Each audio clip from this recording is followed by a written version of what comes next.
Okay, this video is called Can Electromagnetic Fields, EMFs, also cell phones, have psychiatric effects? And the answer is, of course they can. If you think about it, what we basically said was a cell phone, the EMF does two major things. It opens up voltage-gated calcium channels, thus increasing the calcium in the cytoplasm of the neuron, and that has secondary effects to excite the neuron, if you will, to get it to release, for example, its neurotransmitter, typically glutamate, which then excites the postsynaptic cell. So what's the point of all this is, we talked about excitotoxins, things like caffeine, things like MSG and aspartame. They increase the activity of neurons. That's why they're called excitotoxins. The word toxin is used because when they overexcite the neuron, sometimes its metabolic rate can go too high relative to its amount of oxygen and glucose available or energy available to meet those metabolic demands. And when that happens, a neuron could die. Okay, that's called excitotoxicity, with excitotoxicity-induced apoptosis, neuronal cell death. All right, well, anyways, the point of all this is that the cell phone and the EMF that we're exposed to is just one more thing in our modern lives that overstimulates neurons.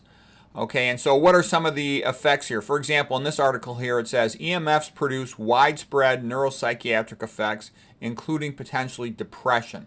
Okay, they're known to cause increase the risk of insomnia, of anxiety, decreased ability to concentrate, decreased attention, decreased memory.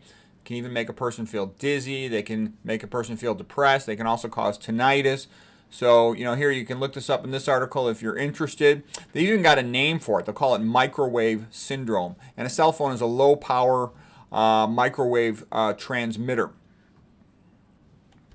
Okay, I'm going to show you a list now of additional symptoms caused by it. So here's just a bunch of studies showing EMF-related symptoms. We talked about a lot of these. Headaches, potentially, fatigue, depression, and there's other ones down here, irritability and whatnot. So what I'm saying is, you think about psychology. I made a previous video called, Is Psychology a Joke?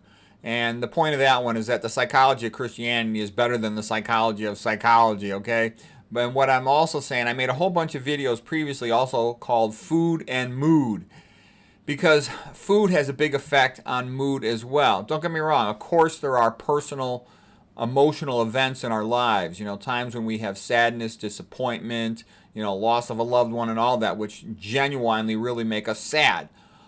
But these problems with EMF and problems with diet, they can tip somebody over the edge, okay? And it's also going to get tied into, I've also talked in previous lectures, things that inhibit the mitochondria, which decrease the ability of the neuron to produce energy. That's going to make everything worse, because when a neuron has a problem, let's say it's overexcited, if you will, the way it resolves that problem is to produce more energy. But if the mitochondria is inhibitor, if the sarcoplasm endoplasmic reticulum calcium ATPase, which mostly relates to pumping calcium into the endoplasmic reticulum, if that's inhibited as well, the neuron can't turn off the problem, okay? It can't compensate adequately if it doesn't have the energy, and it can't turn off the problem adequately if SERCA is inhibited. Okay, so let me show you. Here's another article, and again, they call it microwave syndrome.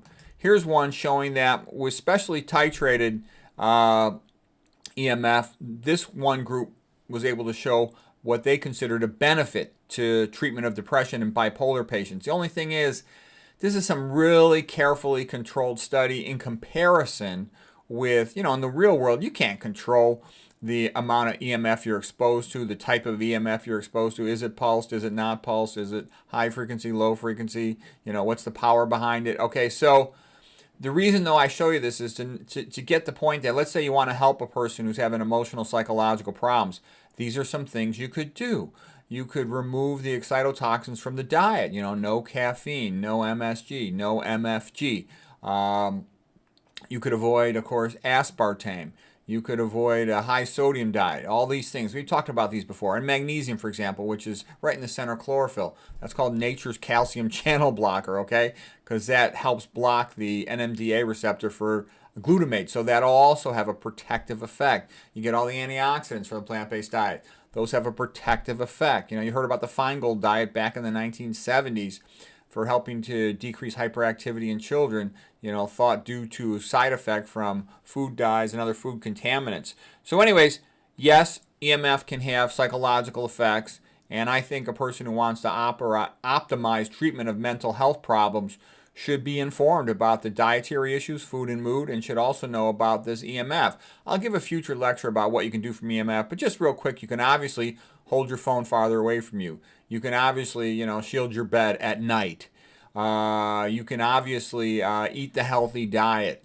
And the potassium is a vasodilator that helps you make the good nitric oxide. The greens help you make the good nitric oxide, so to speak. And avoid things that you can potentially avoid, like you don't want to live real close to a power line. You'd preferentially not want to live right next to a cell phone tower, to the extent you have a choice. If they're putting that up around your kid's school, then, get your kid into a different school if they're putting too much of that stuff around your kid's school. Anyways, hope that's helpful.